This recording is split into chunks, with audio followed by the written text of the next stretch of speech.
ഈശോ മിശിഹായിക്ക് സ്തുതിയായിരിക്കട്ടെ. ഹല്ലേലൂയ. എൻ്റെ കുടുംബാംഗങ്ങളെ, കുഞ്ഞുങ്ങളെ, ഹല്ലേലൂയ. ഞാൻ ഓർക്കാണ് സെന്ററിൽ ഇന്നലെ വണ്ടേക്കൊക്കെ.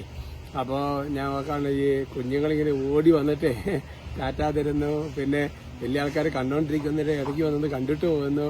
ആൾക്കാരിലേക്ക് അങ്ങനെ പല പല പരിപാടികളാണ്. ഹല്ലേലൂയ. സങ്കീർത്തനത്തിലേക്ക് ആരെങ്കിലും കൂട്ടി വരുന്നു. ഏതായാലും കുഞ്ഞുങ്ങൾക്കുള്ള ഒരു സ്നേഹം അച്ഛന് ഭയങ്കര ഇഷ്ടമായി. ഹല്ലേലൂയ. പ്രിയമുള്ള സഹോദരങ്ങളെ, നമുക്ക് അടുത്ത ഞായറാഴ്ച എന്ന് പറഞ്ഞാൽ മെയ് മാസം 4-ാം തീയതി മുതൽ അട്ടപ്പാടിയിൽ വെച്ച് വൈദികർക്ക് വേണ്ടി ധ്യാനം നടക്കുന്നുണ്ട്. എല്ലാ മാസങ്ങളിലും ആദ്യത്തെ ഞായറാഴ്ചകളിലാണല്ലോ വൈദികരുടെ ധ്യാനം നടക്കുന്നത്. ജൂൺ മാസം നമുക്ക് ധ്യാനമില്ല, മെയ് മാസത്തിലാണ് വൈദികരുടെ ധ്യാനം വെച്ചിരിക്കുന്നത്. നിങ്ങൾക്ക് പരിചയമുള്ള അച്ഛന്മാരെ എല്ലാം നിങ്ങൾ അറിയിക്കണം, വിളിക്കണം. ഞാൻ വിളിച്ചിട്ടുണ്ടെന്ന് പറഞ്ഞിട്ട് വിളിച്ചു. നിങ്ങൾ എൻ്റെ പേരിലൊരു വിളിയങ്ങ് വിളിച്ചു കേട്ടോ. അല്ലേ, ആൾക്ക് ധ്യാനത്തിന് വേണ്ടി പ്രാർത്ഥിക്കണം കേട്ടോ. ഇന്നൊരു നന്മറും ചൊല്ലി പ്രാർത്ഥിക്കും. എന്നിപ്പോൾ കടബാധ്യതയുടെ ഭയങ്കരമായൊരു കെട്ടിൽ അകപ്പെട്ടിരിക്കുന്നവർക്ക് കർത്താവ് ഒരു വിടുതൽ കൊടുക്കാൻ വേണ്ടിയിട്ട് എന്തെങ്കിലുമൊക്കെ ഒരു വഴിക തുറന്നു കിട്ടാൻ വേണ്ടിയിട്ടൊക്കെ നമുക്ക് അങ്ങനെയുള്ളവർക്ക് വേണ്ടി പ്രാർത്ഥിക്കാം. നന്മ നിറഞ്ഞ മറിയമേ സുസ്ഥേ, കർത്താവ് അങ്ങയോട് കൂടെ സ്ത്രീകളിൽ അങ്ങ് അനുഗ്രഹിക്കപ്പെട്ടവളാവുന്നു.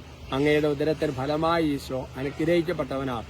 പരിശുദ്ധ മറിയമ്മേ തമ്പുരാന്റെ അമ്മേ, പാപികളായ ഞങ്ങൾക്ക് വേണ്ടി ഇപ്പോഴും ഞങ്ങളുടെ മരണസമയത്തും തമ്പുരാനോട് അപേക്ഷിച്ചു കൊള്ളണമേ. അമേൻ. Praise the Lord. പ്രിയമുള്ള സഹോദരങ്ങളെ, ഇന്നത്തെ നമ്മുടെ വിഷയത്തിന്റെ തലക്കെട്ടെന്ന് പറയുന്നത് അപ്പസ്തോല പ്രവർത്തനങ്ങൾ 27-ാമത്തെ അധ്യായത്തിന്റെ 24-ാമത്തെ തിരുവചനത്തെ അടിസ്ഥാനപ്പെടുത്തി ബുക്ക് ഓഫ് ആക്ട്സ് ചാപ്റ്റർ 27:24. വചനം ഇതാണ്: പൗലോസ്, നീ ഭയപ്പെടേണ്ട, സീസറുടെ മുമ്പിൽ നീ നിൽക്കുക തന്നെ ചെയ്യും.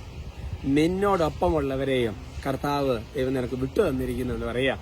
എന്റെ പശ്ചാത്തലം എന്ന് പറയുന്നത് നമ്മുടെ ഈ അപ്പസ്തോലപത്തി 27 കുറച്ച് ദിവസമായല്ലോ പറയാൻ തുടങ്ങിയിട്ട്, അടുപ്പിച്ചല്ല പല ദിവസങ്ങളായിട്ട്. അപ്പോൾ കപ്പൽ നാശമാണ്, അനുസരണക്കേടാണ് പ്രശ്നം. നിങ്ങൾക്ക് കേട്ടവർക്കറിയാം, കേട്ടാത്തവർക്ക് ഇച്ചിരി തപ്പൽ വരും. അത് എല്ലാ ദിവസവും കേൾക്കണമെന്നുള്ള ടോക്ക്, എന്നാലും മനസ്സിലാവുള്ളൂ. ഏതായാലും എന്റെ സഹോദരങ്ങൾ, എങ്ങനെ കപ്പൽ നാശത്തിലേക്ക് അപ്പടാൻ മതിക്ക് നിൽക്കുന്ന സമയത്ത് രാത്രി പൗലോസിലെ ജനങ്ങളോട് പറയുകയാണ്. പിന്നലെ രാത്രി സംഭവം എന്താണെന്ന് പറയുകയാണ്, കർത്താവിന്റെ ദൂതൻ രാത്രിയിൽ എനിക്ക് പ്രത്യക്ഷപ്പെട്ടു, എന്നിട്ട് എന്നോട് പറഞ്ഞു.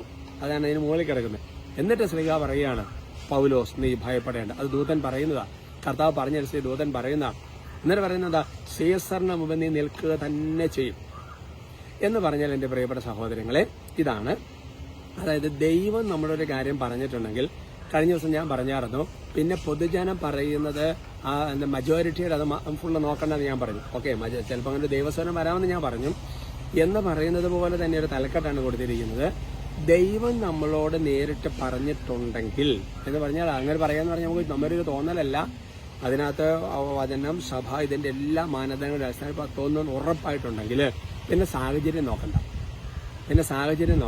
അപ്പൊ സാഹചര്യ പ്രകാരം ഇന്ന് രാത്രി കപ്പൽ തകർന്ന് എവിടെയെങ്കിലുമൊക്കെ തീരും, അങ്ങനത്തെ ഒരു അവസ്ഥയിലാണ്. പക്ഷെ സീസറിന് മുമ്പ് നീ നിൽക്കും. അപ്പൊ സീസറിന് മുമ്പ് നിൽക്കും എന്ന് പറഞ്ഞു കഴിഞ്ഞാൽ മരിക്കുകയല്ല എന്നുള്ളത്, കപ്പൽ തകരുക എന്നുള്ളത്, അതൊന്നും നമ്മൾ നോക്കണ്ട. ഇത് എങ്ങനെ സംഭവിക്കും നോക്കണ്ട. അത് ദൈവത്തിൻ്റെതായ വഴികളുണ്ട്. അതുകൊണ്ട് എൻ്റെ പ്രിയപ്പെട്ട സഹോദരങ്ങളെ, ഒന്ന് പൂർവ്വ ജോസഫിനോട് കർത്താവിന്റെ ആത്മാവ് പറയുന്ന കാര്യമുണ്ട്. സൂര്യചന്ദ്രന്മാര് കുമ്പിടുന്നു, കറ്റകൾ കുമ്പിടുന്നു, എൻ്റെ ഒരു കാര്യങ്ങൾ വെളിപ്പെടുത്തി കൊടുത്തിരിക്കുക. അതുകൊണ്ട് എൻ്റെ പ്രിയപ്പെട്ട സഹോദരൻ, പിന്നെ എന്നാ സംഭവിച്ചാലും ശരി അപ്സെറ്റ് ആവണ്ട, കാരണം അത് നടക്കൂലോ. Price the Lord. അതുകൊണ്ട് എൻ്റെ സഹോദരൻ, ഇപ്പൊ നമ്മുടെ അനുദിന ജീവിതത്തിലൊക്കെ ആണെങ്കിലും കർത്താവ് ഒരു കാര്യം പറഞ്ഞിട്ടുണ്ടെങ്കിൽ, ജനത്തിന്റെ അഭിപ്രായം നേരെ തിരിച്ചുവാണെങ്കിലും സാഹചര്യം എല്ലാം വിപരീതമാണെങ്കിലും ഒറ്റ കാര്യം വിശ്വസിക്കുക അല്ലേ. സീസറിന് മുമ്പ് നിൽക്കുമെന്ന് പറഞ്ഞിട്ടുണ്ടെങ്കിൽ, ഇപ്പൊ നിങ്ങൾ ഇങ്ങനെ കപ്പൽ തകർന്നിട്ട് സംഭവിക്കാൻ പോയ കാര്യങ്ങൾ നിങ്ങൾക്ക് ഓൾറെഡി അറിയാം. എന്നിട്ട് അവിടെ ദ്വീപിൽ അകപ്പെടുന്നു. അപ്പോൾ ദ്വീപുകാർക്ക് ഭയങ്കര സന്തോഷം. അവിടുത്തെ അധികാരിക്കാണെങ്കിൽ ഒരു അത്ഭുതമൊക്കെ കണ്ടു കഴിഞ്ഞപ്പോഴത്തേക്കും ഭയങ്കര വ്യത്യാസം. പിന്നെ ഇവരെ നല്ല സൂപ്പർ യാത്രയാക്കുകയല്ലേ ചെയ്യുന്നത്. അത് ദൈവത്തിന്റെ വഴിയാണ്. അതിപ്പോ ഈ സ്വപ്നത്തിലൊന്നും പറഞ്ഞിട്ടില്ല. സ്വപ്നത്തിൽ പറഞ്ഞിരിക്കുന്നത് എന്നതാ, സീസറിന് മുമ്പ് നിൽക്കുമെന്ന് പറഞ്ഞിട്ട് അത്രേ ഉള്ളൂ. ബാക്കി വഴികൾ പറഞ്ഞിട്ടില്ല. അത് അജ്ഞാതമാണ്. അത് ദൈവം സമയത്ത് തന്നോളൂ. ഇവിടെയാണ് വിശ്വാസം അല്ലേ. അതുകൊണ്ട് അത് നമ്മുടെ ദൈനംദിന ജീവിതത്തിൽ നമ്മൾ ഇങ്ങനെ അങ്ങ് പൊക്കോണ്ടിരിക്കണം. വഴികളെ കൂടി നമ്മൾ ചിന്തിക്കരുത്. ദൈവത്തിൻ്റെതായ വഴികളെ ദൈവം ചെയ്തോളൂ, നിങ്ങൾ വിശ്വസിക്കുക. Okay, price the Lord. കർത്താവ് അനുഗ്രഹിക്കട്ടെ കേട്ടോ. നമുക്ക് സ്തുതിക്കാം. താഴേന്ന് നല്ല ഒരു സ്വരമൊക്കെ കേൾക്കുന്നുണ്ട് കേട്ടോ. സാരമില്ല, ഇടയ്ക്കോടെ ഒരു ഇതാകട്ടെ. സ്തുതിക്കാം. Hallelujah, hallelujah, hallelujah. ഈശോയെ ഞങ്ങളങ്ങേ ആരാധിക്കുന്ന, സ്തുതിക്കുന്ന, നന്ദി പറയുന്ന കർത്താവേ, ഈ വചനത്തിൽ മുറുകെ പിടിച്ചുകൊണ്ട് ജീവിതത്തിന്റെ ഓരോ കാര്യങ്ങളും മുന്നോട്ട് കൊണ്ടുപോകാൻ കർത്താവെ, പ്രിയപ്പെട്ട ദാസന്മാർ ഈശോയുടെ നാമത്തിൽ അനുഗ്രഹിച്ച് ആശീർവദിക്കുന്നു. നിങ്ങളെ ചലം ചെയ്യുന്ന ദുഷ്ടാരൂപങ്ങൾ യേശുവിന്റെ നാമത്തിൽ ബന്ധിക്കുന്നു. കർത്താവ് വൈദികരുടെ ധ്യാനത്തിന് വേണ്ടി പ്രാർത്ഥിക്കാൻ അച്ഛന്മാരൊക്കെ പറഞ്ഞു വിടാൻ പ്രത്യേക കൃപ നിങ്ങളുടെ മേൽ ജ്വലിക്കട്ടെ.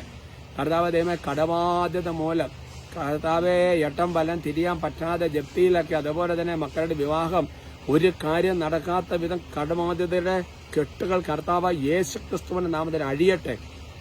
കർത്താവ് പെരുവെള്ളത്തിൽ വഴിവെട്ടുന്ന കർത്താവേ, ഇല്ലായ്മ സൃഷ്ടിക്കുന്ന കർത്താവേ, മാനുഷിക ബുദ്ധി ഞങ്ങൾക്കൊന്നുമില്ല, പക്ഷെ കടബാധ്യതയുടെ കെട്ട് അവിടുന്ന് അഴിക്കണമേ. ഈശോയുടെ നാമത്തിൽ ആശീർവദിക്കും. നിങ്ങളുടെ കുടുംബങ്ങളെ, നിങ്ങളുടെ എല്ലാ നിയമങ്ങളെ ആശീർവദിക്കുന്നു. കർത്താവ് നിങ്ങളെ അനുഗ്രഹിക്കട്ടെ. നമ്മുടെ കർത്താവ് ഈശോ മിശിഹായുടെ കൃപയും പിതാവായ ദൈവത്തിന്റെ സ്നേഹവും പരിശുദ്ധാത്മാവിന്റെ സഹവാസം നിങ്ങൾ എല്ലാവരോടും കൂടി ഉണ്ടായിരിക്കട്ടെ, ഇപ്പോഴും എപ്പോഴും എന്നേക്കും. ആമേൻ.